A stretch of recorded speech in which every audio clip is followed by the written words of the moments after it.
నమస్కారం uptake jobs కి స్వాగతం. ముందుగా అందరికీ మహాశివరాత్రి పర్వదినం యొక్క శుభాకాంక్షలు. ఈ పర్వదినాన అందరి జీవితంలో ఆయుర ఆరోగ్యాలు సుఖ సంతోషాలు వెదజిల్లాలి అని ఆ మహాశివుడి యొక్క ఆశీస్సులు మనందరి మీద ఉండాలని ఒక్కసారి మనస్ఫూర్తిగా కోరుకుంటూ ఇవాళ కరెంట్ అఫైర్ మనం ఇక్కడితో ప్రారంభిద్దాం. But before going to start the current affair, I hope మీకు గుర్తుండే ఉంటుంది. ఏంటిది? ఇవాళ February 18th అంటే అప్టేక్ జాబ్స్ యొక్క బంపర్ సేల్ స్టార్ట్ అయిపోయిన రోజు.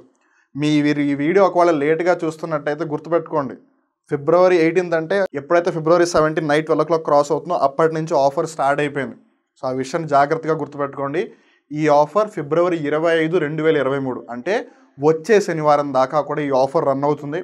మీరు ఏ కోర్స్ అయినా సరే, అది ఆంధ్రప్రదేశ్ రాష్ట్రానికి సంబంధించింది అవ్వచ్చు, తెలంగాణ రాష్ట్రానికి సంబంధించింది అవ్వచ్చు, Group 1, Group 2, Group 3, Group 4, SI, police constable, JL, DL ఏదైనా సరే 2000 రూపాయల మటుకే. మీరు ఎక్కువ పే చేయాల్సిన అవసరం లేదు. Every course is for 2000 rupees and ప్రతి కోర్స్ యొక్క వ్యాలిడిటీ ఒక పూర్తి సంవత్సరం పాటు. మీరు ఇవాళ తీసుకుంటే ఇవాళ నుంచి వచ్చే సంవత్సరం అదే తారీఖు వరకు, అంటే ఇవాళ February 18 అయితే February 18, 2024 వరకు కూడా మీకు ఆ కోర్స్ మీ దగ్గర ఉంటుంది. మీరు ఎన్నిసార్లు అయినా చూడొచ్చు. ప్రతి కోర్సులో కూడా ప్రతి సబ్జెక్ట్కి సంబంధించి ప్రతి చాప్టర్కి సంబంధించి మీకు PDF మెటీరియల్ లభిస్తుంది. అలానే ఆ చాప్టర్కి సంబంధించిన టెస్ట్ సిరీస్ కూడా లభిస్తుంది. ఆ టెస్ట్ సిరీస్లో ఏవైతే క్వశ్చన్స్ ఉన్నాయో ఆ చాప్టర్కి సంబంధించి వాటి యొక్క అనాలిసిస్ కూడా మీకు ఉంటుంది. సో దట్ మీరు ఒకవేళ ఏదైనా క్వశ్చన్కి రాంగ్ ఆన్సర్ చేస్తే ఎందుకు రాంగ్ చేశాను లేదా దాని యొక్క కరెక్ట్ ఆన్సర్ ఏంటని తెలుసుకోవడానికి కూడా మీకు ఒక అవకాశం ఉంటుంది. అలానే ఇక్కడ మీరు తెలుసుకోవాల్సిన ఇంకో ముఖ్యమైన విషయం, అప్టేక్ జాబ్స్లో ప్రతి కోర్స్కి సంబంధించిన ప్రతి సబ్జెక్ట్లో ఉన్న మొదటి 5 చాప్టర్లలో ఫస్ట్ వీడియో ఫ్రీగానే ఉంటుంది. మీరు యాప్ని మీ మొబైల్ ఫోన్స్లో ఇన్స్టాల్ చేసుకుని, ఇప్పుడు మీకు ఇన్స్టాలేషన్ అంటే డౌట్ వస్తుంది, గూగుల్ ప్లే స్టోర్లోకి వెళ్ళి uptake jobs UPTTAKE space jobs అని కొట్టి మీ మొబైల్ ఫోన్లో యాప్ని ఇన్స్టాల్ చేసుకుని ముందుగా సైన్అప్ అయ్యి తర్వాత లాగిన్ అయ్యి మీరు ఏవైతే ఆ ఫ్రీ వీడియోలు ఉన్నాయో ఆ ఫ్రీ వీడియోలను వాచ్ చేసి మీకు క్లియర్గా వినిపించి క్లియర్గా కనిపించి క్లియర్గా అర్థమయ్యి ఇది నాకు హెల్ప్ అవుతుంది, నాకు బెనిఫిట్ అవుతుంది, నా కాంపిటేటివ్ ఎగ్జామ్ ప్రిపరేషన్లో నాకు ఈజీగా అవుతుంది నా ప్రిపరేషన్ అని మీకు అనిపిస్తే అప్పుడు మీరు కోర్సుని పర్చేస్ చేయండి. అండ్ ఇక్కడ ఇంకో ఇంపార్టెంట్ ఫ్యాక్టర్, ఈ ఆఫర్ February 25th వరకే ఉంది కాబట్టి ఆఫర్ని మటుకు మిస్ చేసుకోవద్దు. ఒకవేళ కోర్సుని పర్చేస్ చేయాలనుకుంటే ఈ టైం పీరియడ్లో పర్చేస్ చేయడానికి ట్రై చేయండి.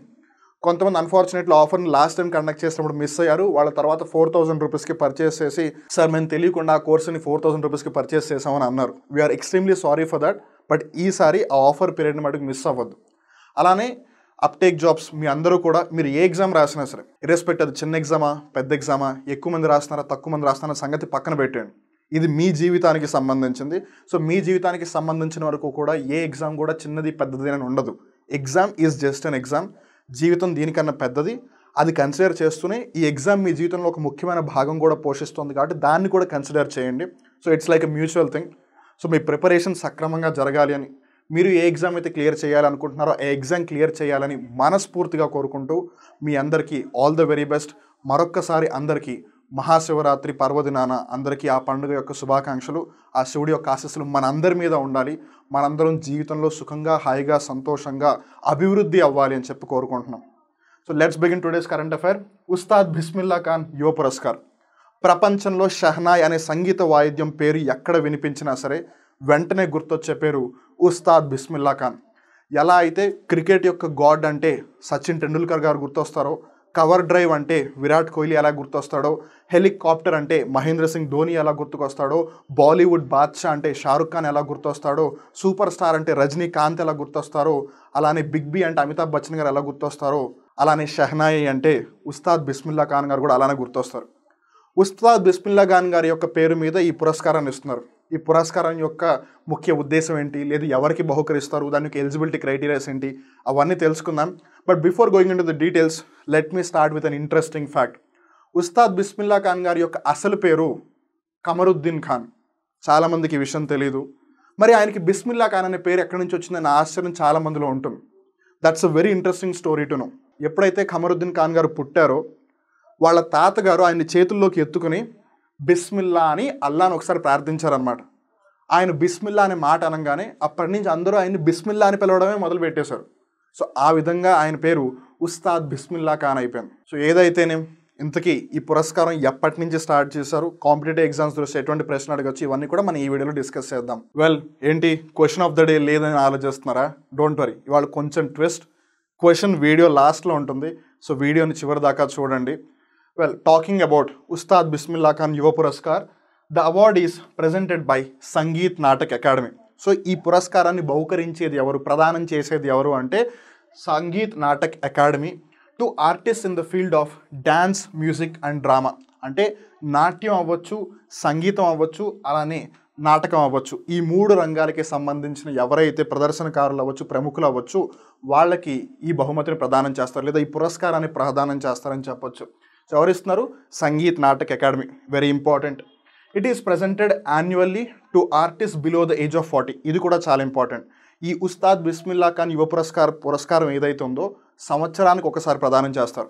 సో ఈ అవార్డు రావాలి అని అంటే మినిమం క్రైటీరియా ఏంటంటే ఆ పర్సన్ యొక్క వయసు 40 సంవత్సరాల కన్నా తక్కువ ఉండాలి, 40 సంవత్సరాల కన్నా ఎక్కువ కాదు. ఎందుకంటే అవార్డులు ఏమనుంది? యువ పురస్కారం ఉంది, అంటే యూత్కి ఇస్తున్న అవార్డు ఇది. సో ఎవరైతే డ్యాన్స్, మ్యూజిక్, డ్రామాలో హైయెస్ట్ లెవెల్లో పర్ఫామ్ చేస్తారో, లేదా సమాజానికి ఏదైనా మేలు చేసినట్టయితే వాళ్ళలో 40 ఇయర్స్ కన్నా ఎవరైతే వయసు తక్కువ ఉంటుందో వాళ్ళకి ఇస్తారు. ప్రతి సంవత్సరం కూడా 33 ఆర్టిస్టులకి ఈ పురస్కారం దక్కుతుంది. 33 కన్నా ఎక్కువగా ఇచ్చే అవకాశం ఏ విధంగా లేదు. ఉదాహరణకి మీరు పద్మవిభూషణ్, పద్మభూషణ్, పద్మశ్రీ పురస్కారాలను గమనించినట్టయితే ఎవ్రీ ఇయర్ 120 మెంబర్స్ కన్నా ఎక్కువగా అవార్డు ఇవ్వరు. అలానే ఈ ఉస్తాద్ బిస్మిల్లా ఖాన్ యువ పురస్కార్ కూడా ప్రతి సంవత్సరం 33 మంది కన్నా ఎక్కువ ఇవ్వరు. ఈ విషయం మీరు జాగ్రత్తగా గుర్తుపెట్టుకోండి. మాస్టారు మీరు పద్మవిభూషణ్, పద్మభూషణ్, పద్మశ్రీ అన్నారు, ఆ అవార్డ్స్ గురించి కూడా చెప్పొచ్చు కదా అన్న డౌట్ మీకు రావచ్చు. ఆల్రెడీ మనం ఆ అంశానికి సంబంధించిన కరెంట్ అఫైర్ ఎపిసోడ్ వీడియో చేసేసాము. ఒకవేళ మీరు దాని గురించి పూర్తిగా తెలుసుకోవాలి అనుకుంటే ఈ కరెంట్ అఫైర్ ప్లేలిస్ట్లోనే ఆ వీడియో ఉంటుంది, హ్యాపీగా చూడండి, అన్ని విషయాలు తెలుసుకోండి. ఇంతకీ ఒకవేళ ఎవరికైనా ఈ అవార్డు వచ్చినట్టయితే వాళ్ళకి వచ్చే ప్రైజ్ మనీ ఎంత అంటే 25,000 రూపాయలు, 25,000 cash prize. The Ustad Bismillah Khan Yuva Puraskar is being presented since 2006. So ఇక్కడ ఇంకో ముఖ్యమైన విషయం తెలుస్తుంది. ఈ పురస్కారం ఎప్పటి నుంచి బహుకరించబడుతుంది, లేదా ఎప్పటి నుంచి ఈ బహుమతిని ప్రదానం చేస్తున్నారు, ఈ పురస్కారం ప్రదానం చేస్తున్నారు అంటే 2006వ సంవత్సరం. ఎందుకు 2006వ సంవత్సరం నుంచి ప్రదానం చేస్తున్నారు అన్న స్పెషల్ కాజ్ ఉందా అంటే ఆ సంవత్సరంలో ఉస్తాద్ బిస్మిల్లా ఖాన్ గారు స్వర్గస్థులు అయ్యారు కాబట్టి. The awards were presented by the union minister of culture and tourism. ఇది కూడా ఒక ముఖ్యమైన అంశం, కాంపిటేటివ్ ఎగ్జామ్స్లో ఖచ్చితంగా అడిగే అవకాశం ఉంది. ఈ సంగీత నాటక అకాడమీ ద్వారా ఈ అవార్డ్స్ ఇస్తున్నారన్న సంగతి అయితే మనకు తెలిసింది, కానీ దానికి సంబంధించి ఏ మంత్రిత్వ శాఖ బాధ్యత వహిస్తుంది అని అంటే అది కూడా తెలియాలి కదా మనకి. So minister of culture and tourism. So మనకు ఒక బేసిక్ ఐడియా అయితే వచ్చేసింది కదా. Now let's try to get in to much more details. Ustad Bismillah Khan Yuva Puraskar, 19 artist from north east India won the award. చాలా ముఖ్యమైన అంశం, ఎందుకంటే మన భారతదేశంలో మరీ ముఖ్యంగా ఎక్కువగా పట్టించుకొని ప్రాంతం ఏదన్నా ఉందా అంటే అది నార్త్ ఈస్ట్ ఇండియా. ఆ 7 సిస్టర్స్ లేదు, ఆ 7 సిస్టర్స్ 1 బ్రదర్ స్టేట్స్ ఏవైతే ఉన్నాయో 8 రాష్ట్రాలు లేదు 7 రాష్ట్రాలు. ఏంటి ఒకసారి 8 అంటున్నారు, ఒకసారి 7 అంటున్నారు అని డౌట్ మీకు వస్తుందా? ఉదాహరణకి మీరు 7 సిస్టర్స్ని గమనించినట్టయితే అరుణాచల్ ప్రదేశ్, అస్సాం, మణిపూర్, మిజోరాం, మేఘాలయ, త్రిపుర, నాగాలాండ్, ఇవి 7 రాష్ట్రాలు. వీటిని 7 స్టేట్స్ అంటారు. కాకపోతే వాటికి దగ్గరలోనే ఉన్న ఇంకో స్టేట్ సిక్కిం. సో ఈ 7 సిస్టర్స్కి ఒక బ్రదర్గా సిక్కింని పరిగణిస్తారు. సో అందుకని కొన్నిసార్లు 8 స్టేట్స్ అంటారు, కొన్నిసార్లు 7 సిస్టర్స్ 1 బ్రదర్ అని అంటూ ఉంటారు. కన్ఫ్యూజ్ అవ్వద్దు. So most of the times north east India అన్నప్పుడు సిక్కింని కూడా కలిపి పరిగణిస్తారు. సో ఆ ప్రాంతాల నుంచి ఇప్పటివరకు 19 మందికి అవార్డు దక్కింది. The awards were presented for the years 2019, 2020, 2021. So మనం ఇక్కడ జాగ్రత్తగా గమనించినట్టయితే 2018 తర్వాత ఈ అవార్డులు ఇవ్వలేదన్న సంగతి మనకు అర్థమైంది. సో 2019, 20, 21లో ఎవరైతే అర్హులు ఉన్నారో వాళ్ళందరినీ కన్సిడర్ చేసి వాళ్ళకి ఇప్పుడు అవార్డు బహుకరిస్తున్నారు. కానీ ఇక్కడ మనం గమనించాల్సిన ఒక ముఖ్యమైన విషయం ఏంటంటే లిస్ట్ 2022లోనే ఫైనలైజ్ అయిపోయింది, కాకపోతే కొన్ని అనివార్య కారణాల వల్ల దాన్ని పోస్ట్పోన్ చేయాల్సి వచ్చింది. సో 2022 కూడా ఇంకా అవార్డు ఇవ్వలేదు, 2023 కూడా ఇంకా అవార్డు ఇవ్వలేదు. ఆ విషయం మీరు జాగ్రత్తగా గుర్తుపెట్టుకోవాలి. సో ఈ 3 సంవత్సరాలకి గాను ఎంతమందికి అవార్డు ఇస్తున్నారు అని అంటే 102 మందికి ఈ అవార్డును బహుకరిస్తున్నారు. అలానే మరి ఈ పురస్కారం ఎవరి పేరు మీద ఇస్తున్నారు అంటే ఉస్తాద్ బిస్మిల్లా ఖాన్ గారి యొక్క పేరు మీద ఇస్తున్నారు. ఉస్తాద్ బిస్మిల్లా ఖాన్ గురించి మనలో చాలా మందికి తెలియదు. మనం ఈ వీడియోలో ఇప్పటివరకు ఆయన గురించి చర్చించుకున్నది ఒకే ఒక్క అంశం ఏంటంటే ఆయన అసలు పేరు ఖమరుద్దీన్ ఖాన్ అని. కానీ ఆయన పుట్టినప్పుడు ఆయన తాతగారు ఆయన్ని చేతిలోకి ఎత్తుకుని బిస్మిల్లా అని ఒక మాట అన్నందుకు అప్పటి నుంచి ఆయన్ని అందరూ కూడా బిస్మిల్లా ఖాన్ అనే పిలుస్తున్నారు. Well, now will try to know much more about Bismillah Khan. అలానే నేను ఇక్కడ కొన్ని ముఖ్యమైన అంశాలు, ఇంట్రెస్టింగ్ ఫ్యాక్ట్స్ కూడా చెప్తాను. So please keep attention. He was a famous shehnai musician, no doubt about it. ప్రపంచంలో షెహనాయి అని పేరు ఎక్కడ వినిపించినా ఖచ్చితంగా ఉస్తాద్ బిస్మిల్లా ఖాన్ గారి యొక్క పేరు కూడా వినిపిస్తుంది అండ్ వినిపించి తీరుతుంది కూడా. He was one of the few musicians in the country to receive Bharat Ratna. మన భారతదేశంలో భారతరత్న పురస్కారం దక్కిన మ్యూజిషియన్స్, సంగీతకారులు ఎవరైనా ఉన్నారు అని అంటే అందులో ఉస్తాద్ బిస్మిల్లా ఖాన్ గారు కూడా ఉన్నారు. In fact he was the third musician or third Indian musician to get this award. మరి ఆయనకన్నా ముందు ఆ భారతరత్న పురస్కారం లభించిన సంగీతకారులు ఎవరు అని గమనించినట్టయితే ఎంఎస్ సుబ్బలక్ష్మి గారు, అలానే పండిట్ రవిశంకర్ గారు. వీళ్ళిద్దరికీ కూడా ఉస్తాద్ బిస్మిల్లా ఖాన్ గారి కన్నా ముందే భారతరత్న అవార్డు వచ్చింది. ఉస్తాద్ బిస్మిల్లా ఖాన్ గారికి మటుకు 2001వ సంవత్సరంలో భారతరత్న లభించింది. అలానే ఉస్తాద్ బిస్మిల్లా ఖాన్ గారికి సంబంధించి మనం తెలుసుకోవాల్సిన ఇంకొన్ని ముఖ్యమైన ఇంట్రెస్టింగ్ ఫ్యాక్ట్స్ ఏంటంటే ఈయన పేరు మీద ఇరాన్ దేశంలో ఒక ఆడిటోరియం కూడా ఉంది. దాని పేరు తలర్ మౌసీకి ఉస్తాద్ బిస్మిల్లా ఖాన్ ఆడిటోరియం. 1992వ సంవత్సరంలో ఇరాన్లో ప్రారంభించారు. అలానే మన భారతదేశం యొక్క మొదటి స్వాతంత్ర్య దినోత్సవం ఆగస్టు 15, 1947 ఆ రోజును పురస్కరించుకుంటూ అందరినీ కూడా కంగ్రాచ్యులేట్ చేయాలి, అందరికీ కూడా విషెస్ చెప్పాలి అని చెప్పి మన భారతదేశ మొట్టమొదటి ప్రధానమంత్రి పండిట్ జవహర్లాల్ నెహ్రూ గారు ఉస్తాద్ బిస్మిల్లా ఖాన్ గారిని షెహనాయి వాయించమని చెప్పారంట.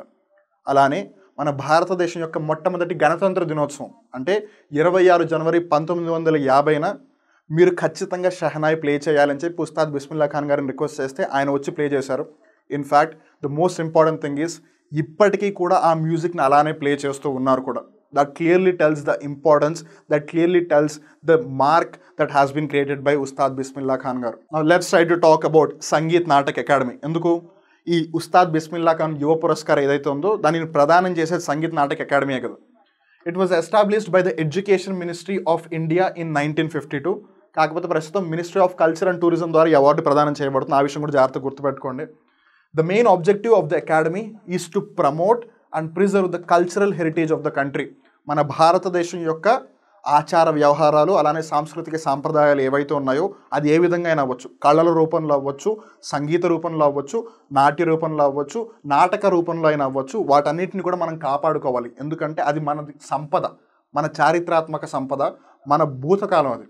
అందుకని మనం దానిని కాపాడుకుని భవిష్యత్తు తరాలకు కూడా అందించాలి అన్న దృష్టితోనే సంగీత్ నాటక్ అకాడమీ యొక్క స్థాపన జరిగింది. సో ఇంతకీ ఏ ఫీల్డ్స్లో ఉన్న వాళ్ళకి ఇస్తారంటే మనకు బ్రీఫ్గా ఒక ఐడియా అయితే వచ్చేసింది. ఏంటిది? డ్యాన్స్, మ్యూజిక్, థియేటర్, నాటకం అని. బట్ ఈవెన్ దాంట్లో కూడా మనకు వాళ్ళు కొంచెం డిస్క్రిప్షన్లోకి వెళ్తే, డీటెయిల్స్లోకి వెళ్తే number and fields or categories of Ustad Bismillah Khan Yuva Puraskar ఎన్ని కేటగిరీస్లో ఇస్తారని గమనిస్తే మ్యూజిక్, సంగీతం, డ్యాన్స్, నాట్యం, థియేటర్, నాటకం, ఇవి కాకుండా వేరే కేటగిరీస్ కూడా ఉన్నాయి. Other traditional, folk, tribal dance, music, theater and puppetry, even తోలుబొమ్మలాట, వాటికి కూడా ఈ అవార్డు బహుకరిస్తారు. Contribution scholarship in performing arts. So it's not only just about these 3 categories. ఈ కేటగిరీలను కూడా కన్సిడర్ చేసి ఈ ఉస్తాద్ బిస్మిల్లా ఖాన్ యువ పురస్కారాన్ని ప్రదానం చేస్తారు. సో ఇక్కడ మనం తెలుసుకోవాల్సిన ఇంకో ముఖ్యమైన విషయం ఏంటంటే ఒక సంవత్సరంలో 33 మంది కన్నా ఎక్కువ మందికి ఈ అవార్డును బహుకరించరు అని. మరి ఇన్ని కేటగిరీస్ ఉన్నాయిగా, అన్ని కేటగిరీలు కలిపి 33 అవార్డ్స్ దాటకూడదంటే ప్రతి కేటగిరీకి లిమిట్ ఏదన్నా ఉందన్న డౌట్ మీకు రావచ్చు. ఎస్, ప్రతి కేటగిరీకి కూడా ఒక లిమిట్ ఉంది. ఇప్పుడు ఆ లిమిటేషన్స్ కూడా గమనిద్దాం. Field of activity music. So music, సంగీత రంగానికి సంబంధించి 8 ఈజ్ ద మ్యాక్సిమం లిమిట్ అనమాట. ఇంతకీ ఏంటి ఆ కేటగిరీస్ మ్యూజిక్లో అంటే Hindustani vocal, Hindustani instrumental, Carnatic vocal, Carnatic instrumental, creative and experimental music. అంటే ఇవన్నీ కూడా క్లాసికల్ మ్యూజిక్ అనమాట, ఎప్పటి నుంచో ఉన్నవి. అది మన సంపద. ఒకవేళ వీటిని ఉపయోగించి ఏదైతే మోడర్న్ టెక్నాలజీ ఉందో దానిని కూడా యూజ్ చేస్తూ ఒకళ్ళు కొత్తగా ఏదైనా సంగీత రకాన్ని తయారు చేసినట్టయితే అప్పుడేం చేస్తారు? అందుకని వాళ్ళని ఈ క్రియేటివ్ ఎక్స్పెరిమెంటల్ మ్యూజిక్ కేటగిరీలో పెడతారనమాట. సో దీన్ని సింపుల్గా చెప్పాలంటే కాంటెంపరీ అని చెప్పొచ్చు. అలానే డ్యాన్స్కి సంబంధించి ఎంతమందికి ఇస్తారు ఈ అవార్డు అని అంటే అగైన్ 8 మెంబర్స్. సో మ్యూజిక్ అయిన 8 మెంబర్సే, డాన్స్ అయిన 8 మెంబర్సే. మ్యూజిక్లో కేటగిరీస్ చూసాం, ఇప్పుడు డాన్స్లో కేటగిరీస్ చూద్దాం. భరతనాట్యం, కథక్, కథకళి, మణిపురి, కూచిపూడి, ఒడిస్సీ, సత్రియ, మోహినియట్టం, చౌ, అలానే creative and experimental music for dance. అంటే ఇది కూడా కంటెంపరీ అని చెప్పొచ్చు. ఇక్కడ మీరు జాగ్రత్తగా గమనిస్తే భరతనాట్యం, కథక్, కథకళి, మణిపురి, కూచిపూడి, ఒడిస్సీ, సత్రియ, మోహినియట్టం ఇవన్నీ కూడా మన ఇండియా యొక్క క్లాసికల్ డాన్సెస్గా గుర్తించబడినవి అనమాట. అలానే చౌను కూడా కొన్నిసార్లు కన్సిడర్ చేస్తుంటారు, బట్ కన్ఫ్యూజ్ అవ్వకండి, ఇది ఆ 8 క్లాసికల్ డాన్సెస్లో లేదు. నెక్స్ట్ వచ్చేసి థియేటర్. సో థియేటర్ నాటకంకి సంబంధించి ఎంతమందికి ఇస్తారు అవార్డు ఎట్ మ్యాక్స్ అంటే 8 మందికి. దీంట్లో కూడా మళ్ళీ కేటగిరీస్ ఉన్నాయి. ప్లే రైటింగ్ అంటే నాటకం యొక్క రచన, డైరెక్షన్ దర్శకత్వం, యాక్టింగ్ నటన, అలానే థియేటర్ ఆర్ట్స్కి సంబంధించిన కొన్ని రంగాలు ఉన్నాయి. Lighting, scenic design, costumes, makeup, music for theater, అలానే మేజర్ ట్రెడిషన్స్ ఆఫ్ థియేటర్, ఇలా ఈ అన్ని కేటగిరీలకి కలిపి 8 is the maximum limit. Next వచ్చేసి traditional, folk, tribal, dance, music, theater and puppetry. గుర్తుంది కదా, డాన్స్, మ్యూజిక్, థియేటర్ ఆ 3 కాకుండా వేరే ఇంకో కేటగిరీ కూడా ఉందని. సో ఆ విధంగా 8 ఉన్నాయి. మళ్ళీ దీంట్లో కూడా other traditional, folk, tribal, music, dance and theatre which are not covered under previous categories, ఏవైతే మనం ఇప్పటివరకు డిస్కస్ చేసామో ఆ 24 అవార్డులు కాకుండా ఇవి ఇంకో 8 అనమాట. సో ఇక్కడ ఎంతమందికి ఇస్తున్నారు? 6. అలానే puppetry, mime, allied arts of traditional forms, example instrument making and mask making, దీనికి ఒక 2 అవార్డులు అనమాట. సో ఈ కేటగిరీకి 6, ఈ కేటగిరీకి 2, మొత్తం కలిపి 8. సో ఒకటి డాన్స్కి 8, మ్యూజిక్కి 8, థియేటర్కి 8, ఇవి కాకుండా ఈ ఎడిషనల్ కేటగిరీకి ఇంకో 8. సో 32. మీరు అనొచ్చు, మాస్టారు మరి మీరు 33 అన్నారు, ఇక్కడ 32 వస్తున్నాయి కదా అని. ఎక్కడైనా ఒకవేళ ఎక్సెప్షనల్ కేసెస్ ఉంటే ఆ ఎక్సెప్షనల్ కేసెస్ కింద కన్సిడర్ చేసి 33 బహుకరిస్తారు. ఒకవేళ మీకు దీనికి సంబంధించి ఇంకా పూర్తి వివరాలు తెలుసుకోవాలనుకుంటే సంగీత్ నాటక అకాడమీ వాళ్ళ యొక్క అధికారిక వెబ్సైట్ ఏదైతే ఉందో అక్కడికి వెళ్తే మీకు ఇంకా క్లియర్గా డీటెయిల్స్ తెలుస్తాయి. అండ్ ఇక్కడ ఇంకో విషయం మనం గుర్తుపెట్టుకోవాల్సింది ఏంటంటే, అన్ఫార్చునేట్లీ 2018 తర్వాత ఇప్పటి వరకు మళ్ళీ ఈ పురస్కారాన్ని ప్రదానం చేయలేదు కాబట్టి మీకు అక్కడ వెబ్సైట్లో కూడా ఈ డీటెయిల్స్ క్లియర్గా తెలియవు. సో కొన్ని రోజులు వెయిట్ చేయండి, అప్పుడు మీకు అఫీషియల్గా లిస్ట్ కూడా దొరుకుతుంది. ఇంతకీ ఈ అవార్డు ఎవరికి ఇస్తారు, ఎలిజిబిలిటీ ఏంటి అని అంటే, ఒకటి మనకి తెలిసింది 40 ఇయర్స్ లోపల ఉండాలి, అంతకన్నా ఎక్కువ ఉంటే వాళ్ళని కన్సిడర్ చేయరు. Ustaad Bismillah Khan Yuva Puraskar is open to all Indian nationals, అంటే భారతదేశానికి సంబంధించిన వాళ్ళు, భారతదేశ పౌరులై ఉండాలి, 40 ఏళ్ళ కన్నా తక్కువ వయసు ఉండాలి. Would not be given posthumously, this is very important. అంటే మరణించిన తర్వాత ఈ పురస్కారాన్ని ఎట్టి పరిస్థితుల్లో కూడా ఇవ్వరు. మామూలుగా భారతరత్న, పద్మవిభూషణ్, పద్మభూషణ్, పద్మశ్రీ ఇవి రేర్ కేసెస్లో ఒకవేళ గవర్నమెంట్ కన్సిడర్ చేస్తే మరణించిన తర్వాత అయినా సరే అవార్డుని ప్రదానం చేస్తారు. బట్ ఈ అవార్డుని ఇవ్వట్లేదు. That becomes very very important. A person who has received the Puraskar once will not be eligible for the same Puraskar under any other field category. ఉదాహరణకి ఒకళ్ళకి 30 సంవత్సరాలు ఉన్నప్పుడు ఏదో ఒక కేటగిరీ కింద వాళ్ళకి అవార్డు వచ్చింది అనుకుందాం. మళ్ళీ ఇంకోసారి వాళ్ళకి అవార్డు ఇస్తారా అంటే నో. ఆ కేటగిరీ వేరైనా సరే, వాళ్ళ ఏజ్ ఎలిజిబిలిటీ మ్యాచ్ అయినా సరే అప్పటికి కూడా ఇవ్వరు. ఒక్కసారి వస్తే ఇంకా అంతే. The members of the General Council will not be eligible for being considered for the Yuva Puraskar. అంటే ఎవరైతే ఎలక్ట్ చేస్తున్నారో, ఎవరైతే డిసైడ్ చేస్తున్నారో ఎవరికి పురస్కారం రావాలి అని, వాళ్ళలో కూడా ఎవరైనా కంటెస్టెంట్స్ ఉంటే కనుక ఇఫ్ ఇన్ కేస్ వాళ్ళని కన్సిడర్ చేయరు. And now let's try to answer the question. నాకు తెలుసు మీరు ఇప్పటివరకు ఆ క్వశ్చన్ ఎప్పుడు వస్తుందని వెయిట్ చేస్తున్నారు కదా. Here we have the question. Ustad Bismillah Khan Yuva Puraskar is presented by, అంటే ఏ మంత్రిత్వ శాఖ ద్వారా ఉస్తాద్ బిస్మిల్లా ఖాన్ యువ పురస్కారం ప్రదానం చేయబడుతుంది అన్నది ప్రశ్న. ఒకసారి ఆప్షన్స్ని గమనిద్దాం.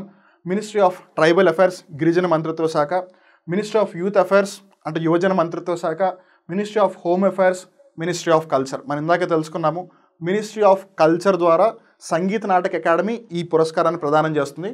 కానీ సంగీత నాటక అకాడమీ 1952లో అప్పటి మినిస్ట్రీ ఆఫ్ ఎడ్యుకేషన్ అండర్లో ఉండేది. నెక్స్ట్ క్వశ్చన్ వచ్చేసి, Ustaad Bismillah Khan Yuva Puraskar is presented since, ఎప్పటి నుంచి ఈ యువ పురస్కారాన్ని ఇస్తున్నారు అని మనం గమనించినట్టయితే మనం ఇందాక తెలుసుకున్నాం 2006వ సంవత్సరం అని. ఎందుకు 2006వ సంవత్సరంలోనే ఉస్తాద్ బిస్మిల్లా ఖాన్ గారు స్వర్గస్థులు అయ్యారు అని. సో మరి 2006 ఎక్కడ ఉంది? ఇక్కడ ఉంది. అందుకని option 2 is the right answer. So చూసారుగా ఉస్తాద్ బిస్మిల్లా ఖాన్ యువ పురస్కార్.